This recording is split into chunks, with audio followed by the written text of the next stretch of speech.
Why else would I be here if I'm not using this role properly to influence and help people where I can? And I like a big challenge. I do like that, but I can't do it on my own. When a monarch withholds trust, the wound cuts deeper than any crown can heal. Behind closed palace doors, a silent betrayal has left William and Catherine shattered. It began not with an announcement, but with an omission. A decision so subtle in its delivery, yet devastating in its weight. King Charles, in what many believed would be a natural transfer of trust and legacy, chose instead to pause, to withhold the power of the royal warrant from his son and daughter-in-law. For most, royal warrants are distant symbols, ornate certificates bearing a crest, a tradition upheld with quiet dignity. But within the fabric of the monarchy, they are much more. These documents represent more than approval. They signal authority.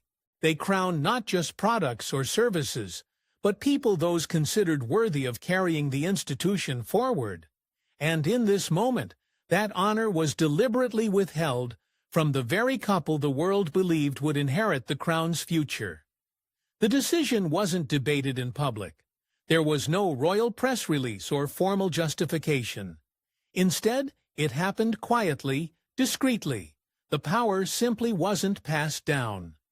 For William and Catherine, two individuals who have carried themselves with unwavering grace and commitment, this silence wasn't just puzzling, it was wounding.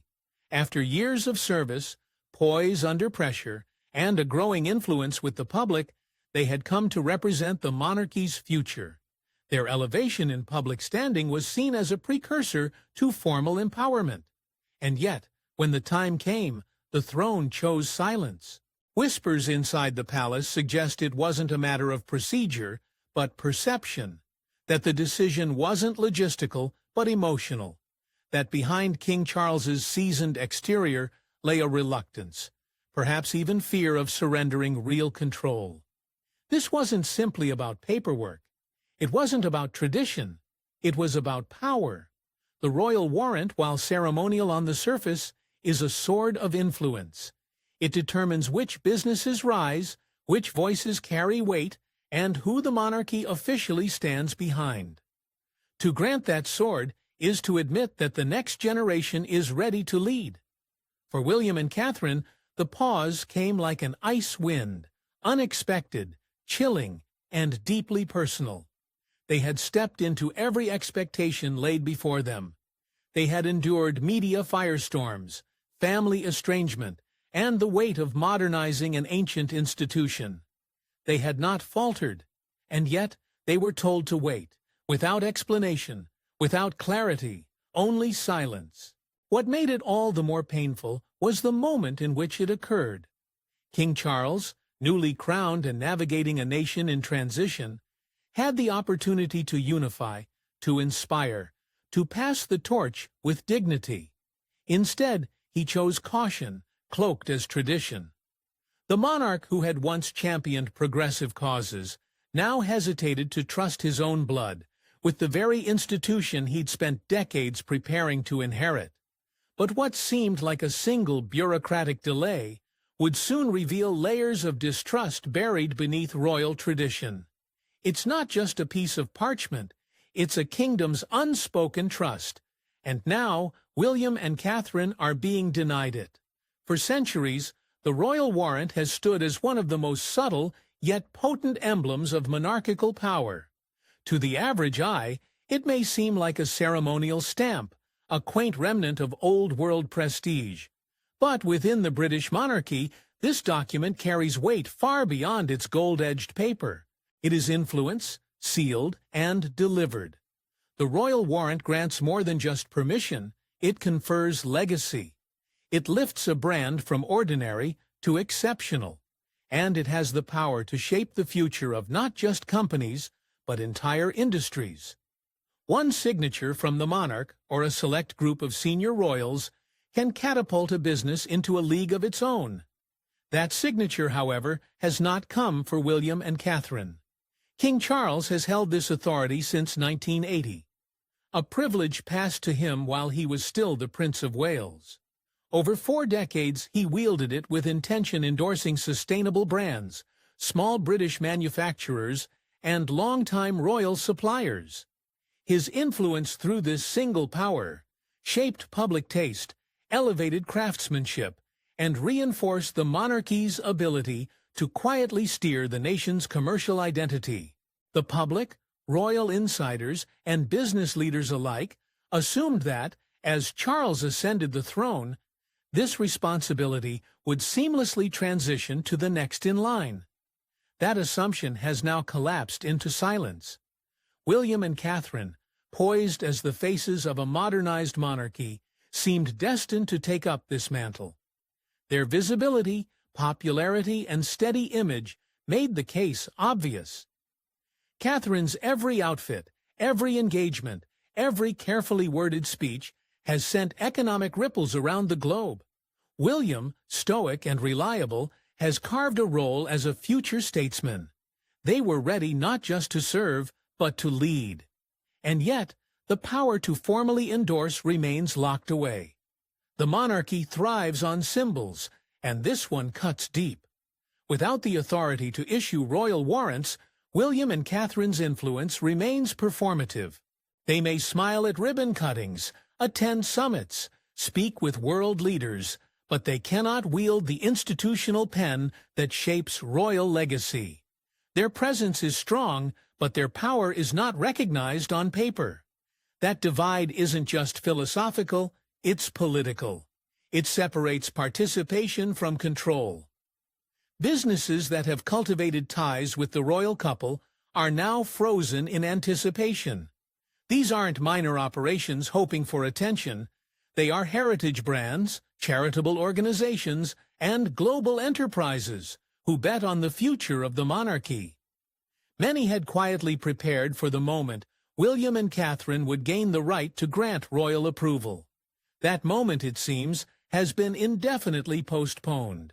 The effect is a quiet economic paralysis, a vacuum of expectation turning into frustration. When the monarchy hesitates, the ripple touches everyone orbiting its power. Yet beneath the surface, something more unsettling lingers. The denial of the warrant is more than a pause, it is a refusal wrapped in velvet. It raises questions the monarchy does not want to answer. Is it simply tradition holding things back? Or is it a lack of faith in the heirs to the throne? What message does it send when a future king is not entrusted with a tool his father held while still a prince? But this isn't the first time a beloved royal woman has been held back. It's a haunting echo of a story we've heard before. Once again, a princess of Wales stands admired, yet powerless. The monarchy's pattern repeats itself in whispers and withheld permissions. More than 2 decades ago, Diana captivated the world, not with royal decree or institutional power, but with raw humanity. She didn't need the weight of a crown to command attention. Her touch, her presence, her voice, they all carried a power that transcended protocol. But inside the palace, that same power became a threat. Though Diana was beloved by millions, her reach was kept tightly contained. Behind the palace walls, she was boxed in, celebrated on magazine covers, adored in hospital wings, praised at charity gallows, yet never truly entrusted with the tools of monarchy. Among those tools was the royal warrant, and despite all her influence, it was never hers to give. The denial wasn't announced. It didn't need to be. It was understood. Diana, even at the height of her popularity, was never allowed to cross the threshold into true institutional authority. The last woman to hold that privilege while serving as Princess of Wales had done so in the early 1900s, more than a century ago. Since then, silence, a royal tradition quietly frozen in time.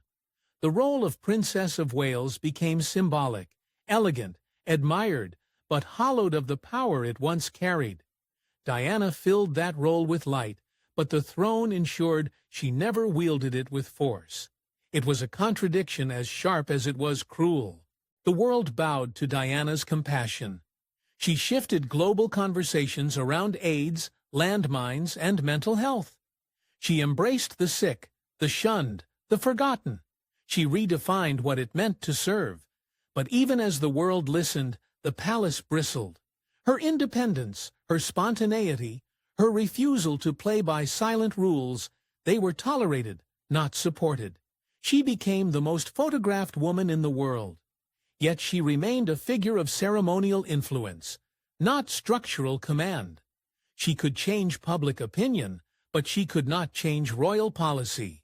And the absence of real power echoed louder than any headline. This pattern of denial wasn't accidental, it was designed. Built into the royal machine is an unspoken fear that women with vision, presence, and voice might tip the balance of control, that to elevate them fully would be to shift the power dynamic forever. Admiration is permitted.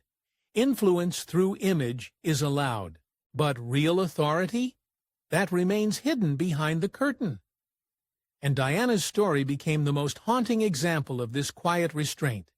Even her marriage, her motherhood, and her tragic end did not break the institution's reluctance. If anything, they solidified it. Her legacy was honored, but her autonomy never restored. The royal family praised her memory, spoke of her with reverence, and built public appearances around her legacy. But in practice, they preserved the very systems that confined her. And now, history is repeating. The same pedestal, the same praise, the same silence. A different woman, but the same glass ceiling. Catherine may not speak like Diana. She may move with more caution, more diplomacy, but her fate echoes her predecessors. Admired by millions, elevated in every headline, yet still standing outside the doors of real power. And now, that same invisible barrier surrounds Catherine, only this time. The stakes are even higher. She can influence fashion empires overnight, but not even she can sign a royal endorsement. Catherine, Princess of Wales, has built an empire of influence without ever asking for it. With a single appearance, she can cause global stock to vanish from shelves. Designers with no marketing budget become household names simply because she wore their label for an hour. Her signature style, elegant, modest, relatable, has sparked global movements and revived failing brands. Across the fashion world, this phenomenon has a name. It's not a trend. It's not a gimmick. It's a force, the Catherine effect. And yet, for all her economic impact, for all the brands she elevates simply by being seen, she holds no official power to recognize them. No royal endorsement, no warrant, no written authority. Just admiration, applause, and a closed door. Behind that door stands a decision, one made by the very institution she has served with flawless grace. King Charles, who has seen Catherine's meteoric rise, who has witnessed firsthand the credibility she brings to the royal family, remains unmoved. Despite her global appeal and diplomatic presence, he has refused to grant her and William the right to issue royal warrants. It's a move that has baffled those watching closely, not because of its complexity, but because of its simplicity. The monarchy thrives on influence. Catherine is influence. And still, that influence remains unofficial. The fashion houses have noticed. So have the small designers, the retailers, the global chains. Each time Catherine wears one of their pieces, the phone lines light up, orders triple, websites crash, but there is no royal emblem for them to display. No stamp of formal approval to attach to their windows or packaging. They ride the wave of her visibility, but are denied the legitimacy that a warrant would provide. It's a paradox that feels almost cruel, a blessing without backing, a miracle without a name, and perhaps that's the point. Perhaps the refusal is intentional, because to formally empower Catherine would be to admit something the monarchy isn't ready to face, that the future has already arrived, and it doesn't belong to tradition. It belongs to relatability, to authenticity, to someone like Catherine. King Charles, rooted in an era of formality and hierarchy, may see in her rise not only inspiration, but disruption. She represents a quieter form of authority, one that doesn't demand power, but earns it naturally. That kind of power can't be controlled, and it terrifies those who were trained to believe control is everything, so the crown hesitates. It praises, but does not promote. It applauds, but does not advance. Catherine remains adored by the world, and sidelined by the very institution she helps uplift. It is a contradiction so stark it leaves allies and admirers wondering what, exactly, the monarchy is waiting for. She has modernized its image without scandal, strengthened its reach without noise, stabilized its future without ever asking for credit, and yet, still, she is not trusted with the simplest mark of royal legitimacy. While Catherine turns her restriction into a platform for grace, her husband is left facing a legacy of silence and rising pressure. Loyalty, when not returned, becomes a weight too heavy to carry. And now William stands in a crownless shadow. From the moment he understood who he was, William knew what would be expected of him, born not just as a son, but as a symbol heir to a centuries-old institution. Future king of a kingdom built on legacy and control. Every step he took, every word he spoke, every breath he drew was shaped by the quiet instruction of duty. And for decades, he followed that path with unwavering discipline. He didn't rebel, he didn't retreat. While others broke away, William remained, loyal, constant, controlled. But now, the very system he swore to uphold is testing the limits of that loyalty, because being prepared is no longer enough. Being admired is no longer enough. The crown he was raised to inherit still refuses to place its full trust in him. The public sees him as the embodiment of stability.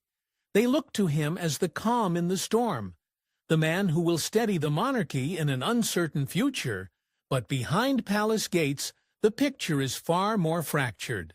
King Charles, despite acknowledging his son's readiness in public, withholds the power that would confirm it.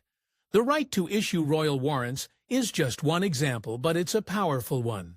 It's not merely ceremonial, it's symbolic. It's about being seen as more than a placeholder, more than the next in line. It's about being empowered to lead, not just in theory, but in truth. And yet, for reasons that remain cloaked in tradition, William is left waiting. There are no harsh words exchanged, no outright rejections, just silence, delays, a tightening of control that speaks louder than any royal statement. It's a quiet form of exclusion, and it cuts deeper because it's disguised as patience. The longer he waits, the heavier it becomes, the weight of public expectation, the weight of being ready, yet restrained. It's a pressure few can imagine, and even fewer could survive. What complicates it further is the growing distance between father and son. What once felt like shared purpose now feels like careful calculation. The warmth once seen between them has cooled, fewer joint appearances, more behind-the-scenes speculation. Whispers from palace insiders suggest that Charles, though outwardly supportive, still harbors doubts, perhaps not of William's capability, but of how much of himself he's willing to release. The king, even in illness, clings tightly to the reins, and William, despite standing at the center of the royal machine, is still treated like a cog that hasn't quite clicked into place. It's not just an institutional delay, it's deeply personal. Years of preparation, service, diplomacy, all seemingly not enough. The emotional toll of this rejection is written not in speeches or press photos, but in the spaces between. In what isn't said, in the power not granted, in the legacy held just out of reach, and those closest to William are beginning to worry. If the transition of power doesn't happen soon and cleanly, the monarchy risks more than just confusion. It risks collapse. Because you can't lead from the shadows forever, and you can't carry the burden of a throne that never arrives. And as William quietly bears the brunt, another ghost from the past reappears his fractured bond with Harry. Once united in grief, now separated by silence, their story began with shared pain and diverged into royal warfare. William and Harry were once inseparable, not just as brothers, but as survivors. They stood shoulder to shoulder through the storm of their parents' fractured marriage and the unimaginable loss of their mother. When Diana died, the world mourned, but those two boys, walking behind her coffin with the eyes of the globe piercing through their pain, carried something far heavier than public sorrow. They carried each other. Their bond, forged in tragedy, became their greatest strength. Through childhood and adolescence, they navigated the unrelenting scrutiny of royal life together. The heir and the spare two halves of a fractured whole leaned on each other, in a world that rarely allowed them to simply be sons. In the years that followed, they brought that unity into public service. They launched campaigns together, stood before cameras together, opened hearts and minds around mental health awareness. It wasn't just performative, it was personal. Heads Together wasn't a brand, it was a glimpse into their healing. Together, they made the monarchy feel human again. And for a while, it worked. For a while, the crown seemed less distant. Diana's boys were rebuilding what was lost. But then came the divergence. Slowly, quietly, things began to shift. William began to step into the mold that had been waiting for him since birth. He learned to walk the line, to speak in statements that said little but meant everything. Duty hardened him, made him cautious, made him measured. Meanwhile, Harry began asking different questions, ones that didn't always have royal answers. He sought a life not defined by titles or tradition, but by identity. His independence wasn't a rebellion, it was a search for meaning in a world that only ever labeled him the spare. This emotional contrast only widened the distance. William stood taller within the institution, while Harry began stepping away from it entirely. Their appearances together became rarer, their smiles more forced, and behind the scenes, the warmth faded. The brothers who once laughed in unison began moving in opposite directions, one into the spotlight of legacy, the other into the shadows of freedom, and in that divergence, something crucial was lost. When Harry finally broke away, it wasn't just a royal scandal, it was an emotional earthquake for William, because no matter how calm he appeared, no matter how steady his public image remained, the truth was clear. He had just lost his last emotional equal, with their mother long gone, and his father standing atop a throne of distance in doubt. Harry was the last person who truly knew the weight William carried. And now that person had chosen to leave. William's ascent within the monarchy has come at a cost. His isolation has deepened. The expectations that once felt shared now rest entirely on his shoulders. He is the image of continuity, the face of the future, but behind the controlled expression lies a man quietly abandoned by those who once helped him carry the burden. Harry's departure wasn't just a public fallout, it was a personal fracture. And though William has never spoken the full truth aloud, the silence between them says it all. But even as the brotherly bond fades, William's greatest battle now lies in his father's shifting shadow, and the clock is ticking. He wears the crown, but refuses to let it go. King Charles is a monarch at war with time and with trust. At 76, burdened by illness and the ghost of a legacy not yet fulfilled, King Charles should be the man passing the torch, but instead he holds it tighter than ever. Cancer has carved a new urgency into his reign, but instead of letting go, he's tightened the grip. Every glance at his heir, every moment where the crown should shift forward, becomes another reason to stall. The monarch who waited a lifetime to ascend now seems terrified of what comes after. And in his fear, he is stalling not just the future, but rewriting the present. What was once whispered behind palace walls is now being debated in public columns. Should Charles step down? Should the monarchy usher in a younger era, while the institution still commands respect? The talk of abdication is no longer taboo, but it's not the illness alone driving these questions. It's the choices being made, or rather, not made. The refusal to empower William and Catherine, particularly through the royal warrants, has become more than symbolic. It is a declaration, one that speaks not of transition, but of control, and the consequences of that refusal are beginning to unfold. The generational fracture is no longer a quiet tension. It's visible, palpable. The monarchy is built on continuity, on the seamless passing of influence. But Charles, for all his talk of modernization, now stands as the chief obstacle to change.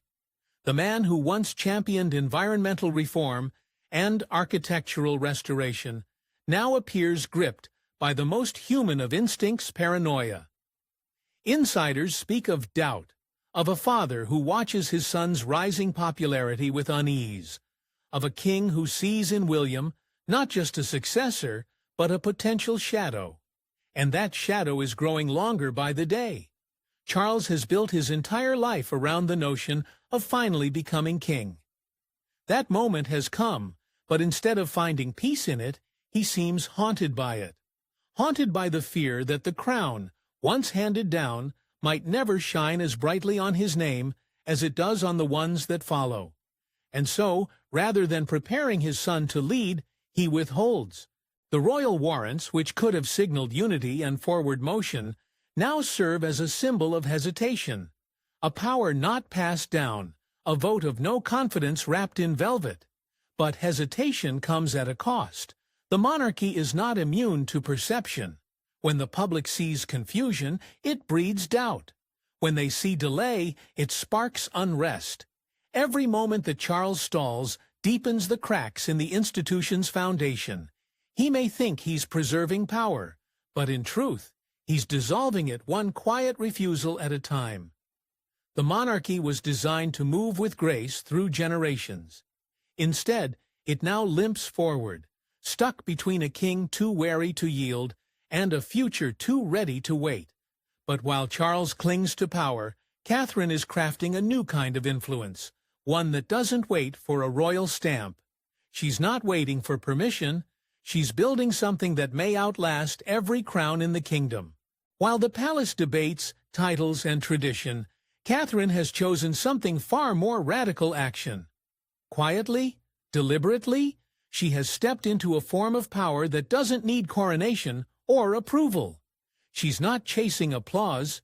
She's rewriting what it means to be royal, not by ceremony, but by consequence. At the center of her revolution lies one cause that most would overlook: early childhood. To some, it might seem small, but Catherine sees it for what it truly is, the origin point of everything, the foundation upon which a nation's future is built. And while others get lost in formality, she's gone straight to the root. Her work through the Royal Foundation's Business Task Force is not symbolic. It's structural, strategic, real. She has brought together companies like IKEA, NatWest, and major supermarkets, not for headlines, but for long-term reform. Her mission? To place childhood development at the forefront of public and private policy. Not as a trend, not as a seasonal talking point, but as a cornerstone of national well-being. What she's crafting isn't just a royal initiative, it's a blueprint. A system that challenges both government and business to rethink how they support families, not in theory, but in boardrooms, in budgets, and in everyday life. This isn't the soft diplomacy of handshakes and photo ops. This is hard, strategic leadership. And she's doing it with no formal authority, no royal warrant, no public decree of power. And yet, she commands rooms. She shifts narratives. She makes headlines not for what she wears, but for what she builds. Catherine has chosen purpose over privilege, and in doing so, she's forcing the monarchy to confront a question It's long avoided. What if real power doesn't come from the crown at all, but from action, from service, from earned influence? Her focus is sharp. She's not trying to be everything. She's not launching dozens of vague causes for attention. She's doubling down on one vision, one that ties education, mental health, economic stability, and long-term societal growth into a single, unified mission. That clarity is rare. It's not flashy, but it's deeply strategic, and it's working. Reports released under her leadership aren't just feel-good PR. They're national wake-up calls. She's showing politicians how to think long-term. She's showing businesses how to be human. And most importantly, she's showing the public that leadership doesn't have to come with a throne to matter. What makes Catherine's movement even more profound is what it challenges within the institution itself. By acting with courage where others hesitate, she's quietly subverting the monarchy's centuries-old model of passive influence. She's turning silence into strategy. She's filling the void left by a cautious king with a kind of authority that no title can bestow earned trust. While Charles hesitates to share power, and William bears the weight of waiting, Catherine is already leading, not with fanfare, not with officialdom, but with focus, with results, with quiet, unstoppable momentum. But as Catherine pushes forward, the monarchy's internal cracks deepen, leading to one final moment of reckoning. The future is standing at the gates, but the crown's silence may cost more than just power. It may cost its people. The British monarchy has always been a symbol of continuity of poised hands, guiding a nation through centuries of change. But now, those same hands are trembling. The institution stands at a crossroads, where tradition collides with the urgency of evolution. And at the center of this storm are two figures the world has already embraced as leaders, William and Catherine. They have walked the tightrope of royal life with precision, patience, and grace. They've earned the admiration of a weary public, restored faith in a fading institution, and proven again and again that they are not only willing, but ready to lead. But readiness means little without recognition, and admiration, when met with hesitation, begins to sour. The monarchy's silence, once seen as dignified, now feels like denial. Every moment Charles delays in transferring real power, chips away at the very foundation he was entrusted to uphold.